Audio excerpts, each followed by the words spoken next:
तो अभी एक क्लाइंट मेरे पास आई थी एंड शी सेड कि मैम आप तो कह रहे थे रोबोटिक एफर्मेशंस काम करता है, पर मैं रोबोटिक एफर्मेशंस कर रही हूँ काफ़ी टाइम से और मेरे लिए कोई भी असर रोबोटिक एफर्मेशंस ने नहीं किया है। ऐसा क्यों? चलो आपको आज इस वीडियो में बताती हूँ कि रोबोटिक एफर्मेशंस काम क्यों नहीं कर रहा है। But before that, hi, my name is Shivani. I'm a manifestation coach. I'm also certified life and NLP coach. तो अगर आपको मुझसे सेशन लेना है तो check the description. You will find all the details that is required for you to do so. And अगर आपको लगता है कि मुझे मेरा एसपी अपने टाइम पे मैनिफेस्ट करना है, अपनी स्पीड पे मैनिफेस्ट करना है, तो आप मेरा manifest your SP unapologetically course ले सकते हो। वो एक 8 से 10 घंटे का एक कोर्स है जिसमें आपको वो सारी डिटेल मिल जाएगी जो आपको एक एसपी मैनिफेस्ट करने के लिए ज़रूरी है, अलॉन्ग विद द मेडिटेशन। तो देर किस बात की? The link is in the description, तो आप वहाँ से जाके ले सकते हो।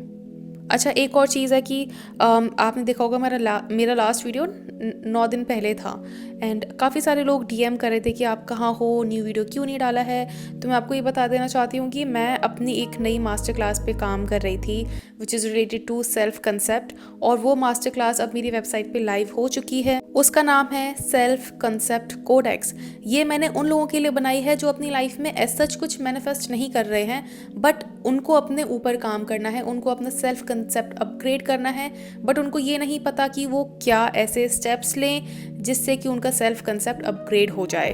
उनको क्या एग्जैक्टली वो चीज़ फॉलो करनी चाहिए जो उनका सेल्फ कंसेप्ट अपग्रेड करेगी। तो मैंने उस पूरी की पूरी मास्टर क्लास में, which is a 1.5 hour master class, मैंने ये बताया है कि आपका सेल्फ कंसेप्ट क्या होता है, कैसे काम करता है, क्यों ज़रूरी है। एक 4 स्टेप प्रोसेस बताया है along with the exercises and the rituals, and उसमें आपको एफर्मेशंस पैक मिलेगा for love, health, wealth, success and nervous system regulation. Again आप वो मेरी वेबसाइट से जाके बाय कर सकते हो। वो मेरे सर्विसेज वाले टैब में मिलेगा आपको, उसमें सारी चीज़ें मिल जाएंगी जो भी आज तक मैंने प्रोडक्ट्स बनाए हैं, सारे उसमें अवेलेबल हैं। तो you can check that out and you can get it for yourself. देखो, अगर आप अपनी लाइफ में कोई चीज़ मैनिफेस्ट करना चाह रहे हो और आप उसके लिए रोबोटिक एफर्मेशंस कर रहे हो, मैं ये नहीं कहती कभी भी कि रोबोटिक एफर्मेशंस काम नहीं करते। रोबोटिक एफर्मेशंस वर्क ब्यूटिफुली, ठीक है, बहुत से लोग बट बहुत से लोग ऐसे हैं जिनके लिए रोबोटिक एफर्मेशंस काम नहीं करता है, और उसका रीज़न मैंने कई बार अपनी वीडियोज़ में बताया है, बट अगेन मैं रीआइट्रेट कर रही हूँ क्योंकि मुझे लगता है कि ये जानना आपके लिए ज़रूरी है। रोबोटिक एफर्मेशंस आपके लिए काम तब नहीं करता है जब आपका दिमाग और आपकी बॉडी कोहेरेंट नहीं होते हैं। जब आप रोबोटिक एफर्मेशंस कर तो रहे हो बट वो आपके सबकॉन्शियस माइंड तक नहीं पहुंच रहा है।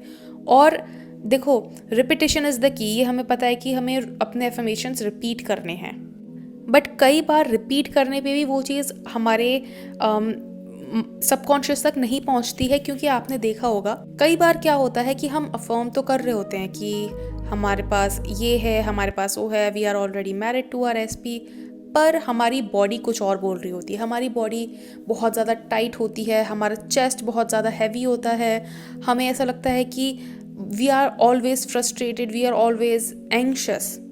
तो इसीलिए डॉक्टर जो डिस्पेंजा ने बोला है कि there should be a mind body coherence. इसका मतलब है कि जो आपका माइंड बोल रहा है वही आपकी बॉडी को फील भी करना चाहिए। अब जिन लोगों के लिए रोबोटिक एफर्मेशंस काम करता है उनके लिए एक चीज़ ये नोटिस करने वाली होती है कि जब वो लोग रोबोटिक एफर्मेशंस करते हैं तो वो लोग एक ऐसी न्यूट्रल स्टेट में चले जाते हैं जहाँ पे ना तो वो उनकी बॉडी कुछ अच्छा फील कर रही है ना कुछ बुरा फील कर रही है। वो बस अफर्म करे जा रहे हैं, करे जा रहे हैं, करे जा रहे हैं। और ये जो न्यूट्रलिटी वाली स्टेट होती है, ये जो न्यूट्रलिटी वाली एक इमोशन होता है, ये इमोशन वो इमोशन होता है जो हमें मिलता है जब हम अपनी डिज़ायर पा चुके होते हैं। आप खुद सोचो, मान लो आपको गवर्नमेंट जॉब चाहिए थी एंड आपको गवर्नमेंट जॉब हासिल किए हुए 5 महीने हो गए हैं। Now what do you feel? Do you feel excited all the time? क्या आप हमेशा उछलते रहते हो, खुश फील करते हो? नहीं, यू आर वेरी न्यूट्रल। अब वो चीज़ आपके लिए बहुत ज़्यादा नॉर्मल हो चुकी है। तो जब वो लोग रोबोटिक एफर्मेशन करते हैं तो वो जाने अनजाने में एक ऐसी न्यूट्रलिटी वाली स्टेट में चले जाते हैं जहाँ पे they are not feeling anxiety, they are not feeling frustration, they are not feeling desperation, दूसरा रीज़न हो सकता है आपके लिए इसलिए रोबोटिक एफर्मेशन काम नहीं कर रहा, क्योंकि देखो, आप बोल तो रहे हो कि आप परसिस्ट कर रहे हो, बट मुझे कैसे पता लगेगा कि आप परसिस्ट कर रहे थे? How can I know? क्योंकि कई बार हमें लगता है कि हम परसिस्ट कर रहे होते हैं, बट एक्चुअली में हम परसिस्ट नहीं कर रहे होते हैं। Do you know what real persistence means? Real persistence तब होता है जब तुम्हारे सामने कोई ट्रिगर आ रहा है, कोई स्टिमुलस आ रहा है, और तुम वहाँ पे ट्रिगर होने की बजाय तुम अपने आप को ये बता रहे हो कि I already have my desire. Persist करना उधर भी होता है जहाँ पे तुम कोई वीडियो देख रहे हो, ठीक है, मान लो तुमने अपना यूट्यूब खोला और तुम्हारे सामने एक video I, manifest your SP in 3 days, और तुमने उसमें इतनी लाइटनिंग स्पीड से क्लिक किया जैसे कि तुम्हारी लाइफ उस पर डिपेंड करती है। So you are not persisting. क्यों? क्योंकि तुमने उस पर लाइटनिंग स्पीड से क्लिक ही इसलिए किया क्योंकि तुम्हारे पास तुम्हारा एसपी नहीं है। If you were actually in the state जहाँ पे तुम ये बिलीव करते, बिलीव मतलब वो वाला बिलीव नहीं, देखो बिलीव करने का मतलब है कि एक्चुअली में अगर तुम्हें ये चीज़ याद होती ना कि I am persisting in my assumption that I already have my desire, तो तुम उस पर उतनी लाइटनिंग स्पीड से क्लिक ना करते। तुमको पता होता कि यार अब तो ये वीडियो मुझे देखने की ज़रूरत ही नहीं है because I already have my SP. एक ऐसे पर्सन की आइडेंटिटी बनाना बहुत ज़रूरी है जिसके पास हमारी डिज़ायर्स ऑलरेडी है। एंड आइडेंटिटी फॉर्मेशन का थोड़ा सा ऐड मैं दे देती हूँ। आइडेंटिटी फॉर्मेशन का एक पूरा का पूरा मैप मैंने बताया कि कैसे बनती है, क्या क्या रूल्स होते हैं, सब मैंने बताया है अपने मास्टर क्लास में, so you can check that out. But हाँ, हमें वो आइडेंटिटी फॉर्म करना बहुत ज़रूरी है। हर वो छोटा छोटा बिहेवियर जो तुम करते हो जो दिखाता है कि तुम्हारी लाइफ में तुम्हारा डिज़ायर नहीं है, वो तुम्हें करना बंद करना पड़ेगा। इसीलिए जब बहुत सारे लोग बोलते हैं ना कि मैम हम परसिस्ट कर रहे थे, हमने परसिस्ट किया, हम महीनों से परसिस्ट कर रहे हैं, how do I know that you were persisting?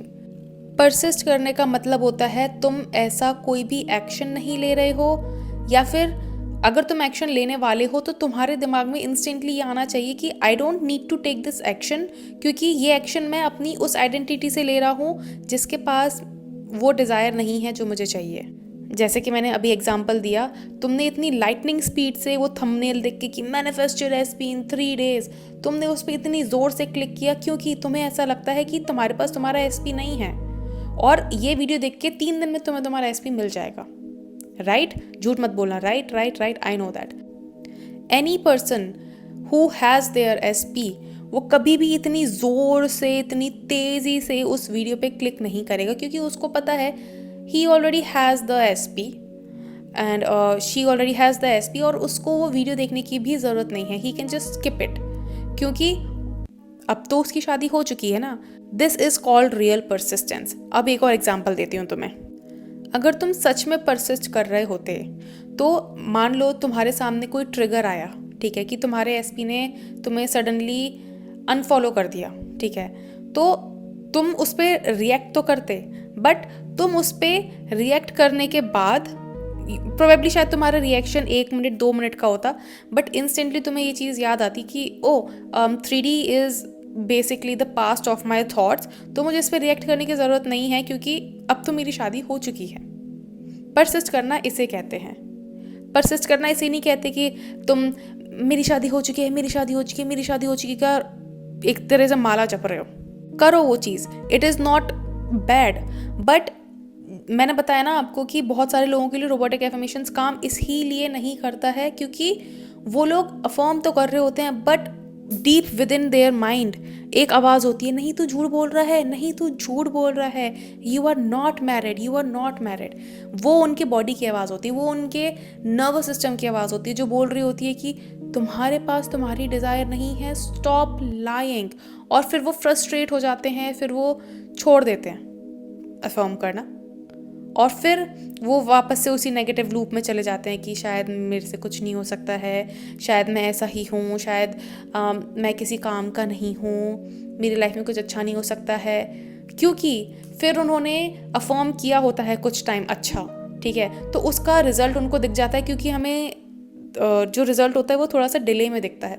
मान लो आपने महीने के 4 दिन अफर्म किया, अच्छा ठीक है, फिर आपकी लाइफ में कुछ हुआ, आपने नेगेटिव करना स्टार्ट कर दिया फिर से, तो वो जो आपने स्टार्टिंग के 4 दिन हुआ था उसका इफेक्ट आपको मान लो 7 तारीख से दिखने लगा, ठीक है, तो आपको लगेगा ओ मुझे अच्छा दिख रहा है, अब मैं वापस से अफर्म करता हूँ। बट तुमने बीच में 4 से लेके 7 तारीख के बीच में नेगेटिव भी तो अफर्म किया, तो फिर से तुम्हें उसका इफेक्ट दिखेगा, क्योंकि 3D डिले में काम करती है।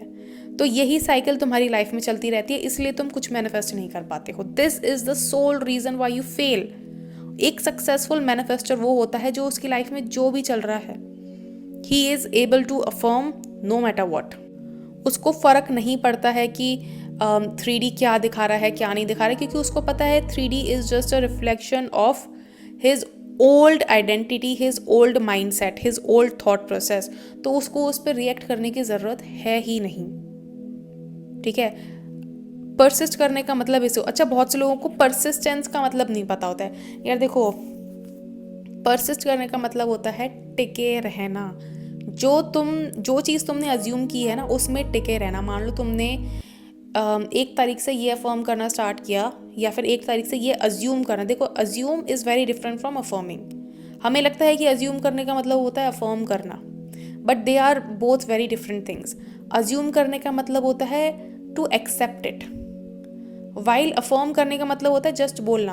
आप बोल सकते हो, यू कैन अफर्म कि मैं रिच हूँ, मेरे पास 100 करोड़ रुपए हैं, but it is very difficult from accepting it, क्योंकि एक्सेप्टेंस तब होता है जब वो तुम्हारे बॉडी में, तुम्हारे एकदम पूरे शरीर में रच बस जाता है। तो मान लो तुमने 1 तारीख से अज्यूम करना स्टार्ट किया कि I am already married with my SP, तो तुम्हारे सामने मान लो 4 तारीख को कोई सिचुएशन आई जो तुम्हारे डिज़ायर के ऑपोजिट है, तो तुमने उस पर मान लो एज अ ह्यूमन बीइंग तुमने उस पर रिएक्ट किया, बट तुमने रिएक्ट किया मान लो 1 minute 2 minute 5 minute max, but तुम वापस से उसी अजम्पशन में आ गए, क्योंकि तुमको याद आ गया कि नहीं यार I don't have to react, क्योंकि मेरे पास मेरी डिज़ायर ऑलरेडी है।